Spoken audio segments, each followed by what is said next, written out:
Well, I've got two of the beds done. I had one long bed in here, and I decided to do two.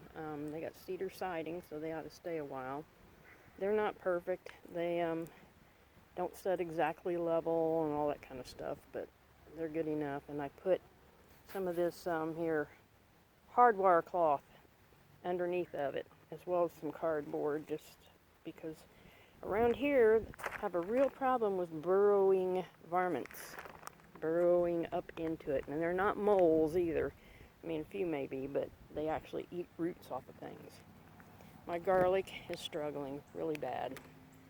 I went ahead and planted some carrots in there. Oh yeah, and I planted onions over there. I planted some more garlic here. I mean, I know you're supposed to plant it in the fall, but since my garlic was doing so bad, I decided to go ahead and take a chance on some spring planted garlic. My peas are doing real well. I also seeded some carrots and some radishes in there with that garlic, just in case it doesn't do any good.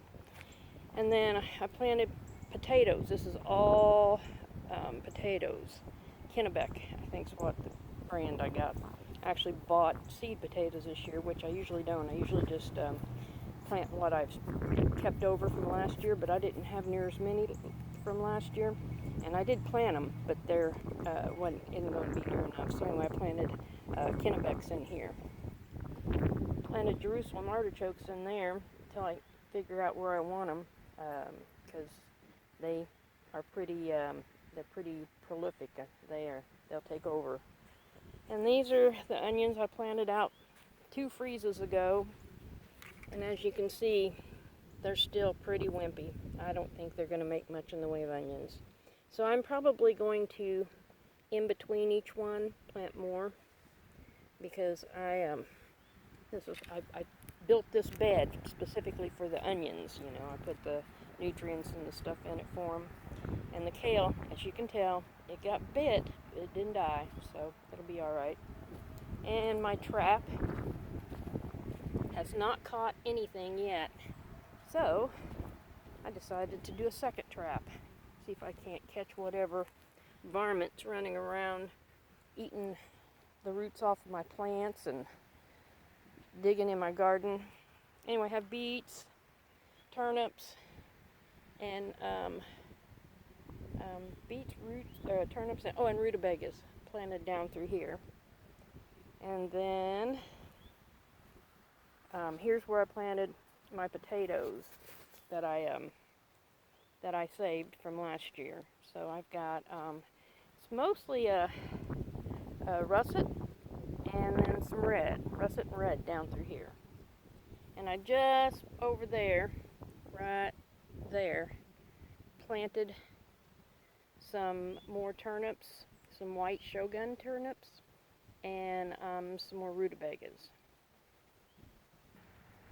Yeah, I planted my saved potatoes in here too. So, and I planted a row of peas down along this trellis right here. This is where I've grown for like 3 years. I've grown tomatoes and decided it was time to make a change. So I planted peas, and I don't think, nope, none of them are up yet.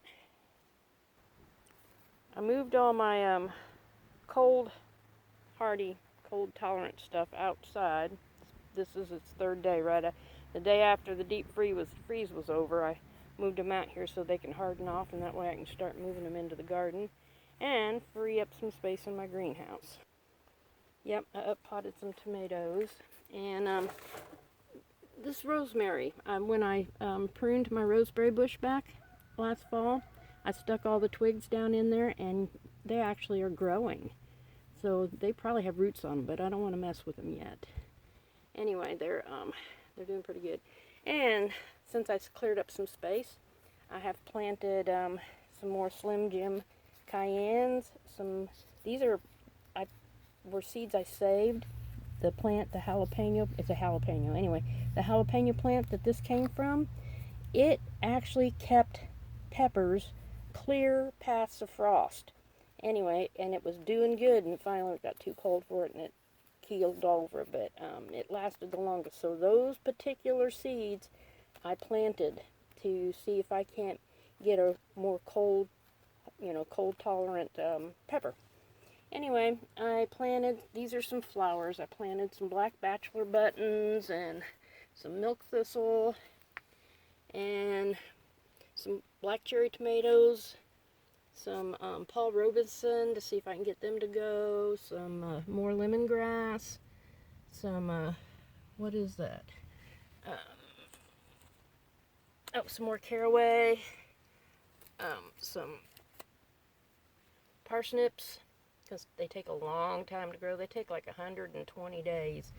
So I'm going to start them in here and then transplant them out so that maybe they'll make good parsnips by fall. Anyway, some Egyptian walking onion, Egyptian spinach, some more roselle, some Armenian cucumbers, some rosemary seed to see if I can get some to start from seed, some Hamburg rooted parsley. I planted some chamomile, and what was this? Red what? Oh, some red onions. Starting those back there.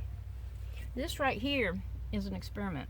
I'm trying to see if I can germinate some rice. I actually bought rice seed, not out of a bag at the grocery store. I actually ordered rice seed to see if I can get it to germinate.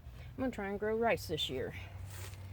My lettuce is still hanging strong, and I've got all kinds of, these plants are still doing good, but they're tender, so I can't really put them out, like poppies and basil and that pepper plant, and the lettuce I could put out, but chia, more basil.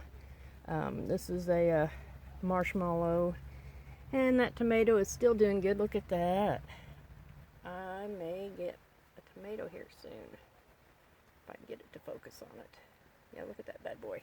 Anyway, my peppers are doing good. My transplanted peppers are doing good. I am up potted a few more tomatoes and peppers and things, and everything else is doing real good. I need to up pot some of these.